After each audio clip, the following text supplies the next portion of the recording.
wanaagsan daawadayaal meel kastoo naga daawanaysaan kusoo dhawaada waraysiga gaara aan la yeelanay xamse warfaa oo madaxweynaha dalka Mareykanka mudane Joe Biden iyo madaxweyne ku-xigeenka Kamala Harris ay maanta u magacaabeen la taliyaha sare ee wasaaradda arrimaha dibadda dalka Mareykanka. mudane xamse warfaa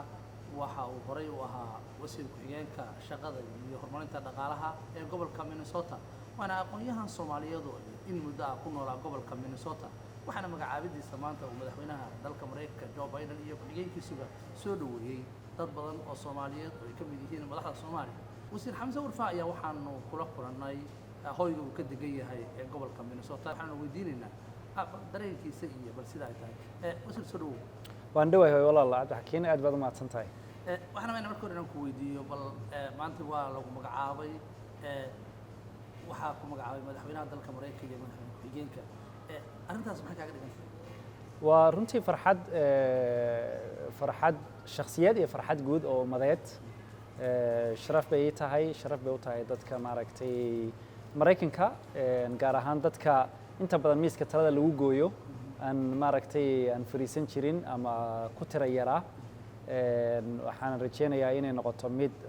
waxtar u leh ummadda. insha Allah aan rajeynaya inuu ilaahay igu guleeyo aniga iyo maaragtay xukuumadda aan rajeynaya inay mabda'a iyo fikradahay soo bandhigayso ee ku saabsan gaar ahaan xuquuqul insaanka, dimuqraadiyiinta oo ah arrimo runtii aanu halkan ku nacfinay dadkanaga Soomaaliyeed ee gobolkan degan ee waddankan degan inay noqoto haddii ilaahay yiraahdo. waa gartay wasiir waxaa tahay aqoon-yahan Soomaaliyeed oo ku nool gobolka Minnesota. madaxweynaha iyo ku-xigeenkiisa waxay kugu doorteen waaxda arrimaha dibadda. arrintaas bulshada Soomaaliyeed soo kordhinaysaa? walaal waxay u soo kordhinaysaa runtii waddanka Mareykanku isbeddel xawli ku socda ayaa socda, kaasoo runtii ku salaysan su'aalo mabaadii waddan noocee ah ayaynu nahay, waddan noocee ah, jiha noocee ayaynu ku soconnaa. waxaynu ognahay in sanadkii doorashadii ugu dambeysay ee Mareykanka ka dhacda uu noqday markii koowaad ee madaxweyne waddankii laga guuleystay uu su'aal ka keeno guushii laga guuleystay. waxay abuurtay jawi iyo cabsi badan in waxyaabaha xasiloonida u ahaa waddankan ay kow ka tahay in qofkii doorashada ku soo baxaa maaragtay waddanka nidaam iyo sistemyo boqolaal sano soo jiray mar walba madaxweynaha laga guuleysto midka cusub ee la doorto uu ku wareejin jiray. taasi waxay keentay in wiiqanto dimuqraadinimadu, cabsi badan ay abuurto. marka waxay runtii ka dhigan tahay in karaamada qofka shakhsiga waa inuu yahay qof xor ah,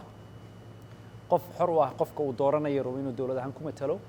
qof fikirkiisa xor u ah oo laabtiisa isagoo heshiis la ah qofka uu aaminsan yahay siyaasiyan inuu taageero inuu maaragtay taageeri karo. arrimahaas oo dhan guud ahaan adduunka gaar ahaan Mareykanka caqabado badan baa ka soo kordhay. marka bishii la soo dhaafay December sanadkii 2021 madaxweyne Biden iyo xukuumaddiisu waxay qabteen shir caalami ah oo 100 waddan ay ka soo qayb galeen. aalada shaashada internetka lagu maaragtay shirkaas uu ka dhacay. hadafkuna waa sidee loo abuuraa jawi dadku ee dimuqraadinimada iyo ilaalinta xuquuqul insaanka lagu xoojinayo. madaxweynuhu wuxuu shirkaa kaga dhawaaqay in sanadkan 2022 uu noqon doono sanadka ficil dhab ah la qaadi doono.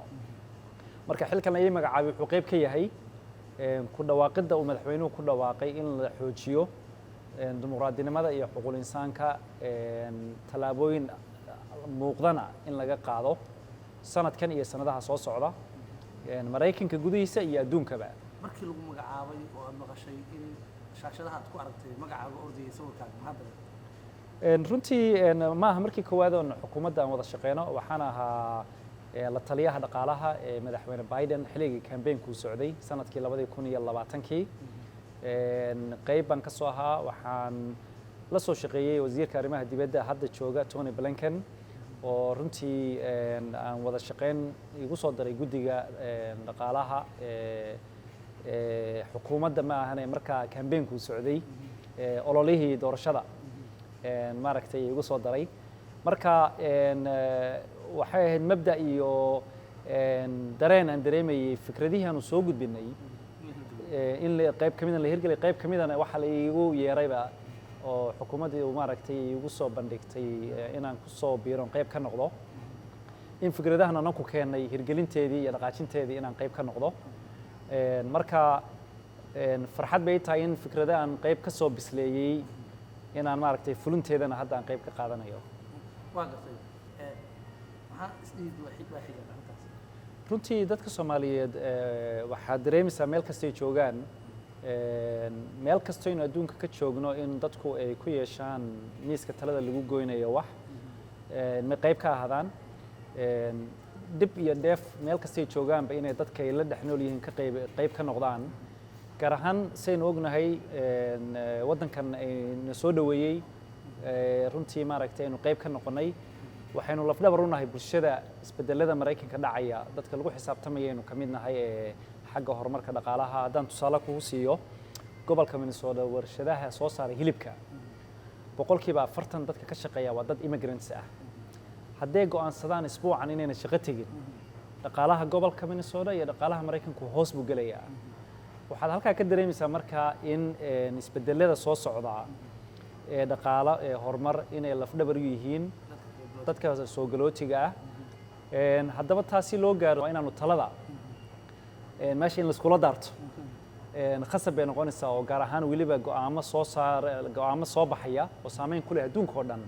gaar ahaan dadka Soomaalidu meesha ka yimaadeen dadka xilkan ay magacaabay runtii ma aha xil Soomaaliyeed xil waddan ama gobol gooniye ku magacaaban ma aha waa xil guud oo dawladda waddanka Maraykanka iyo dibadda oo dhanba ah laakiin maadaama oo iga wareysanayso si gaar ah maaragtay shakhsi Soomaali iyo media Soomaali ah ayuun baan tusaale u soo qaadanayaa arrinta Soomaalida ah laakiin dadka Soomaalidu waxay mar walba u dheehan yihiin diyaarna u yihiin runtii inay horumar iyo xasilooni iyo nabadgelyo sidii loogu soo gudbin lahaa loogu soo maaragtay janqaadi lahaa geeska Afrika dadka Soomaalida ee Maraykanku qayb weyn bay ka qaadan karaan arrinta ayada ah waxaynu ognahay xildhibaan Soomaaliyeed walaashana baarlamaanka ku jirta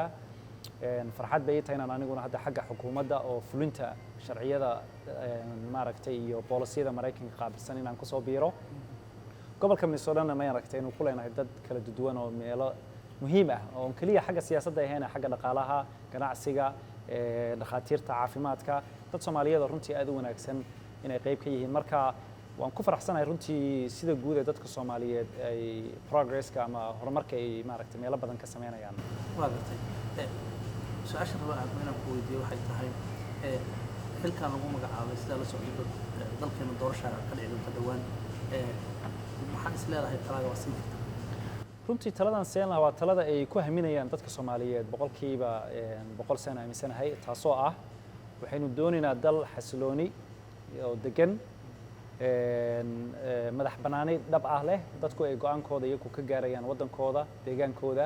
hadafka runtii xukuumadda madaxweynaha